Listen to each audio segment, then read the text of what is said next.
Recent explosions in Hezbollah strongholds in Lebanon have caused many casualties and injuries and raising some serious concern about the already tense situation in the region.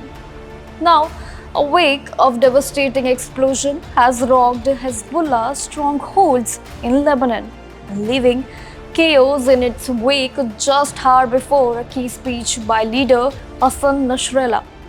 And now, with 20 dead and over 450 injured, the attacks are escalating tension and raising alarms about a potential war with Israel. The situation is rapidly unfolding and the stakes have ever been higher. And according to Times of India, the recent blast followed a deadly attack where pages used by Hezbollah exploded and killing 12 people and including 2 children and injuring up to 2,800 attacks in Lebanon. And in the latest explosion at Hezbollah's stronghold in Beirut, now walkie-talkies used by the group detonated with reports of similar blasts in southern and the eastern Lebanon. And now, Lebanon's health minister reported that 20 people died and over 450 were injured on Wednesday in the suburbs of Beirut and the Bekaa Valley, where Israeli officials have not commented on the explosions. But security sources believe that Israel's spy agency Mossad is responsible. On the other hand, one Hezbollah official called the attacks the biggest security failure to the group have ever faced. Now, the explosions have thrown Hezbollah into chaos and come during the Israel's ongoing war in Gaza, increasing such fear of a larger conflict spilling over the Lebanon, where many worry this could lead to a full-scale regional war.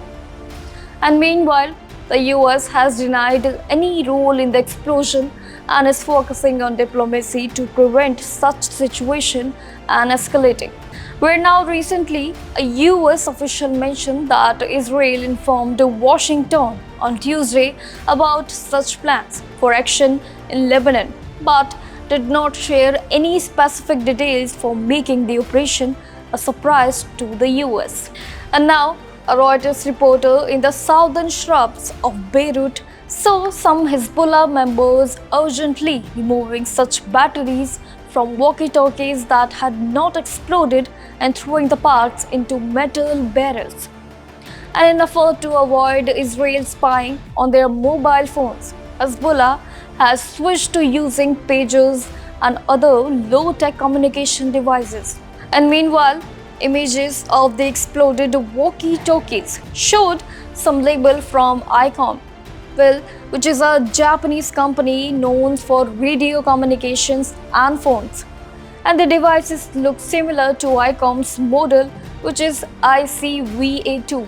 And later, the company, which claims to make all its radios in Japan, and could not confirm it had shipped that particular devices because the model has been out of production for 10 years. So, what's next for Lebanon and Hezbollah? As the situation develops, we will keeping a close eye on any updating regarding military responses or further explosions. Till then, keep watching India.com for more such international affairs.